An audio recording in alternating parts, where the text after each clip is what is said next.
Welcome to ETK Suit Series. We have with us today Padma Vibhushan Dr. Montek Singh Ahluwalia, who served Indian economy almost about 4 decades in various capacities, and the latest and the recent being, he being the Deputy Chairman of the Planning Commission. And we would like to hear from him the rich legacy of the Indian economic history, and we cannot find a better person than him given his vast experience both in India as well as outside the country, especially in IMF. So welcome to ETK Suit Series, sir. So what's your idea of economic history and Indian economic history right from 1947? Because that's a time when we are looking out for being there at the highest level of policy making for the last 3-4 decades. So what's your reading on Indian economic history? Well, first of all, let me say that I think it's very important what you said, that we should study economic history. I mean, the reason for that, in my view, is that, you know, economic policy is not like engineering, that if you change something, something will happen. I mean, actually, the economy is really a society, and an economy, a very complex organism with many driving forces and many internal constraints. Right. And history is really the result of how all these things change. What the governments are doing is a very small part. And generally, if you look at their models, they don't actually reflect. They don't reflect an appreciation of that complexity. And so in some sense, while, I mean, the models are useful for short-term decision making, you also need historians telling you what are the underlying driving forces, how are institutions changing, how are social institutions changing, because all these things affect what happens. So I'm very much in favor of a study of economic history. But you know, a study of economic history is not just policymakers looking back, because it's quite possible that they were thinking of things that weren't really very important and missing the things that were really important. So you need an economic historian to do that. I'm not an economic historian, but I can give you my perception. I mean, what is it that that our policymakers had in mind, which was right in retrospect? I mean, if you go all the way back, right to the independence movement, you know, we are one of the few countries where even during the independence movement, long before independence, our political leaders were thinking about what are we going to do when we become independent as far as the economy is concerned. You know, I think it was Subhash Chandra Bose, when he was president of the Congress, appointed a National Planning Committee in 1938 under Pandit Jawaharlal Nehru, okay? And the idea was, please work out what is going to be the path we have to chart. And that committee was overtaken by the war.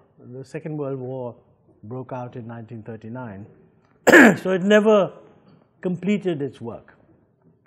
But you know, some of the working papers that they did are available, and then you can't call them the committee's report, but they're pretty much the thinking that the committee was going through. And I think it's very clear in that the group expected that economic growth, expansion of our productive capacity was going to be very important. As a poor country, I mean, even if you distribute everything equally, you're just not going to be able to satisfy very much, and you cannot distribute everything equally. So therefore, you have to have growth. And it's very interesting that the numbers that they were talking about, you know, said something like doubling or trebling the GDP in a period of 15 years or some such thing. And that comes to, or 10 years, and that really comes to growth rates of approximately 7% to 11%. That's what they were talking about, that we really need to get that. Of course, you know, their thinking about how this is to be done was very much influenced by the experience of the Soviet Union which was politically close to the Congress party, left-oriented, and that was seen to be pulling itself up from being a feudal society to being a modern society. And Japan was also doing the same thing, but in a very different way. Japan was doing it in what I would call a state capitalism kind of way. Huh? Yeah, but in the economic point of view, they were not doing it through a socialist method, whereas the Soviets were doing it through a socialist method, and socialism was very much the fashion of the time. So the idea was that we've got to have, the state has to play a very important role. I think that's unavoidable. I mean, the question is, what is the role? But the idea that you will develop by just not having the state do anything, let everything go to the market, this I think personally is nonsense. And I think they clearly had a sense that the state will do a lot. But I think their view also was that the state would get into production directly. It's sort of public sector and so forth. You know, interestingly, shortly after 1938, I think it was in 1946 or so, that the Bombay Plan was produced by a whole bunch of people, Birla, Tata. These fellows also believed that we must have a strong public sector. I think they had in mind that the public sector would do all the difficult things. The infrastructure, of course, and steel and so on. And the private sector will do the profitable things. That's a different kind of view. But they also emphasized the role of the public sector. So actually, when we started development, the government view was that the state has to take a very active role. And secondly, that the state must get into direct production, also into infrastructure. I think they didn't think enough about the state getting into the development of human capacities, education. You know, many people interpret that as maybe we are a casteist society, and it has been said that a whole bunch of upper caste people didn't bother very much, that so many people are illiterate, don't have education, this, that, and the other. So that's a critique, if you like, of what was done then. Now, looking on the big sweep, it's very important that India is not the only country in the world. So I think while we should certainly look at our history and try to find out why some things happen, we should also keep in mind what's happening elsewhere, so that we look at what are the success stories and see whether we can replicate them. From that point of view, the Soviet Union cannot be said to be a success story. It's actually a failure. And it imploded and broke up and all the rest of it. China was beginning to develop only later. So and that, of course, also a communist party-run regime, but didn't do it quite the way that the Soviets were doing it, and they had their own different approach.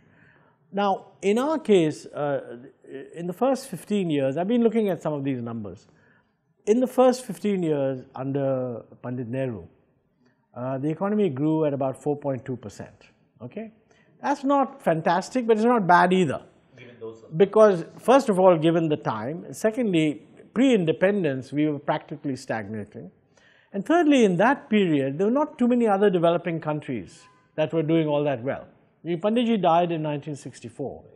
And it is in the 60s that many other developing countries started to grow rapidly and benefit from foreign trade and showed what can be done through a dynamic private sector. Korea, Taiwan, Hong Kong, Singapore, of course, and later the East Asian countries and so on. So I think what happened in our case is that in the post-Nehru period, if you look at the first 15 years until Nehru's death, 4.2%. Next 15 years, 3.2%. So actually, India's performance really deteriorated in that second period, not just compared to the first, but also compared to what other countries were doing. And also its own potential. Compared to its own potential. Yeah, and compared to its own potential. So I have a feeling that we should have rethought our policy earlier. And that was a very long period when there was no rethinking of policy that was happening. Why that was so, you can treat it, you can explain it in terms of politics, very fragmented politics, lots of, I'm not a political historian, but clearly after Panditji you had quite a few political transitions, and also then you had the Bangladesh crisis, what that did globally, brought in the Indo-Soviet Friendship Treaty, maybe created a very strong left orientation in our political thinking for perfectly understandable reasons.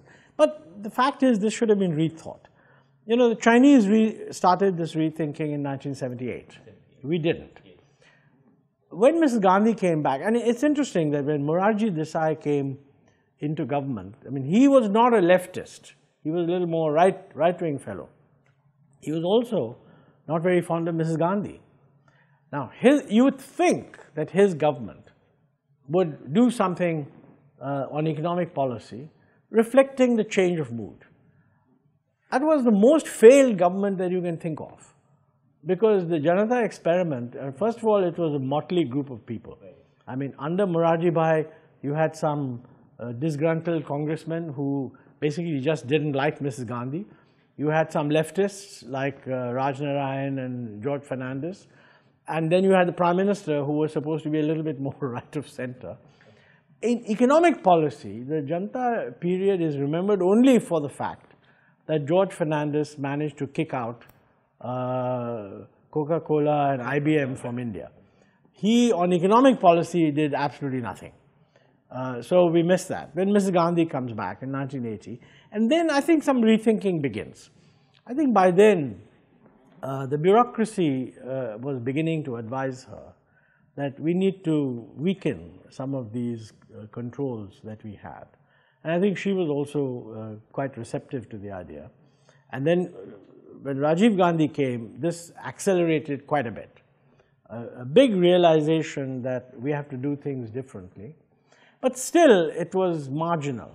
It was not a complete rethinking on policy. This at this stage, is it good to think now that the first seed of the so-called the revolutionary change that has been brought by Rajiv Gandhi was what he brought out through PCO that he did with Dr. Sam Pitroda. The brought out what? The PCO, the public call office. Telecom. Yes, actually, I think first the emphasis on telecommunications.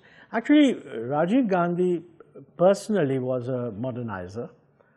He was also, somebody who, in his normal life, I mean, was not a full-time politician, and he was very aware of the importance of computers. So actually, there were two sectors that he was keen on. One is, of course, telecom, and the other is computers. Now, when you think about it in the future, I mean, IT is only the marriage of telecommunications and computers. So it was he had the right ideas at the right time. It's tragedy that, he didn't live to carry on some of this reform. We were discussing these things with him all the time, that, you need to reform big time. And many of the ideas that we had, I mean, I think if he had had another 5 years to go, he might have implemented. We don't know. But the fact is that policy began to change, but not in certain areas. I mean, I think there were very strong resistances, even for someone like Rajiv Gandhi, on issues of the public sector and things like that. The problem of closing down public sector that just isn't working. I mean, for years, things just dragged on and so on. So I think there were those types of difficulties. And then, of course, in '91, we had a much bigger change.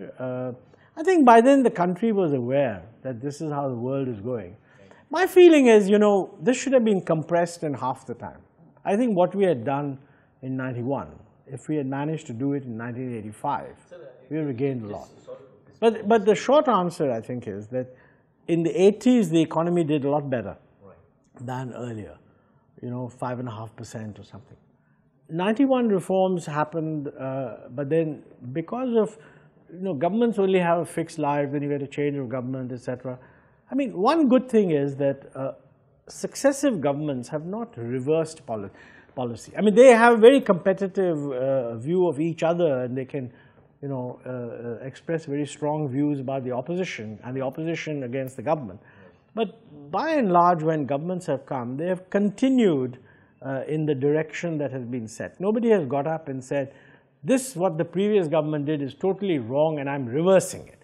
They have said this is good, but they didn't do it properly, I'm going to do it better, which is fine. I mean, it's competitive politics that's working. Now, I feel that the effect of all these reforms began to be evident probably around 2003 or so, which is when the growth rate then picked up. And if you look at the last 10, 12 years in India, the average growth rate is about 7.7. From 2003 to 2015, a 7.7% growth, which is a growth rate that Panditji's committee in 1938 had said we should be trying to get to. If you look at the growth targets that we've been setting in the various 5-year plans, they've been slowly going up. And in the last 2 plans, we had set targets of 9%, 8%, all reflecting the fact that the capacity of the economy has improved. But you know, this is government policy. And I think what's much more important is that the structure of the economy has changed. And most governments don't analyze what the implications are. And states have become much more important and also more capable. Capacity has increased. The current view of what the government should do has moved away from the public sector must have a commanding heights approach to recognizing that this is never going to be a great country if it's not going to have a great private sector. I mean, it's going to be driven by how good is our private sector. And I mean, there's lots that they have to do to improve themselves, internal governance, getting used to competition, etc. But by and large, I think from the fact that the growth rate has improved, they're not doing a bad job. My view is that the government should concentrate on infrastructure and, of course, on all this human capacity development, education, health, and so on. Now, the education health is largely in the hands of state governments. I mean, the government of India can announce programs. I mean, UPA did that, NDA is also doing that. But the actual implementation on the ground, the instrumentalities are all in the control of the state governments. So I think that's the one, how to handle that. How can the central government help state governments to do a better job? Is it by giving money? Is it by giving advice? What is it? Is it by discussing these things? I think these are real issues. The other thing, you know, we need to recognize is that as a democracy, I mean, half the population is below the age of 25, and they have very high aspirations. We've become globalized, so everybody knows what's happening everywhere else. You can't sort of just give them a lecture on India because they know what's happening in other countries. They also know what's happening to the parts of the country which are living a better life. I mean, today, for example, you know, compared to, say, the 1970s, the fact that some segments of our population have a much higher standard of living is just reflected in television advertisements. You know, you may be sitting in a boondock somewhere, but if you're watching TV and you're watching the advertisements on TV, you get an impression that somebody is having a wonderful time. They're advertising cars and televisions and home appliances and air conditioners and so on. So I think most sensible people would say, well, when am I getting this? So I think the pressure on governments to deliver is going to be huge. And I think that communications, you know, social media and all these things, I don't think most of our political class is actually aware of the fact that the constituencies that they have to now deal with are constituencies which are hugely more interconnected. They understand that when it comes to campaigning. But that's a very small part. I mean, you know, when an election campaign is over, you can use the social media for that. But I think we need to understand that the constituents on a daily basis are being subjected to a huge amount of this sort of communications revolution, and how exactly that's going to affect both their approach to life, their approach to government, and so on. This is very critical. I also feel that technology is changing, and this is true of all countries. There's a huge change in technology, which means planning things becomes a lot more difficult. Because, you know, I think whatever you plan, whether micro or macro or something, I think you should keep in mind that the technology may change so that what you think today is the right thing to do may become completely irrelevant. Now, this has lots of potential advantages for us because, you know, we haven't built a lot of the infrastructure. I mean, you talked about telecom. When Rajiv Ji was talking about telecom, as you said, it's the public call office. That was the big revolution because they realized that everybody can't get a landline. But if you have a PCO, well, you can at least communicate some messages and so on. But within a couple of years, and this is after the Rajiv Gandhi period, mobiles came into operation. And the real telecom revolution in India is the mobile revolution, which the issue really is, do we have sufficient flexibility in policy to allow these new things to happen? You know, when I was Special Secretary to Prime Minister Rajiv Gandhi, the intelligence services were very anti-mobile because they felt that it will give terrorists all kinds of advantages. They never thought that actually the mobile is also a way of tracing where the fellows are. So, you know, they had very dim views about mobiles. Of course, in those days, mobiles were very heavy things and not very practical and so on. Same thing is happening now when you're getting structural change. I mean, for example, Uber taxis. Big resistance, not just in India. I mean, around the world. I mean, I've just, when I was in the US, somebody was telling me that, you know, these Uber taxis, they're making the life of ordinary taxi drivers very difficult. So what's happening is they're threatening one kind of job, but they're creating a lot of other jobs which are much more flexible. So I think in some ways, you know, long before we have as good a taxi service as, let's say, New York does, we could move into Uber-type taxis. When I say Uber, Ola, whatever, all these damn things, allowing you to do some leapfrogging. So actually, when you do economic history, I don't think economic history is the history of policies or the history of policy makers. It's the history of structural and technological change and what is driving that change. And I think that's what any government should be looking at. What is driving the change and how can I help all the good things that will drive change? So this is what I think a good economic history should do. Of course, you should also look at policies and so on. But a lot of the discussion on policies is quite wasteful. I mean, because they're not thinking of the fundamental change that is needed.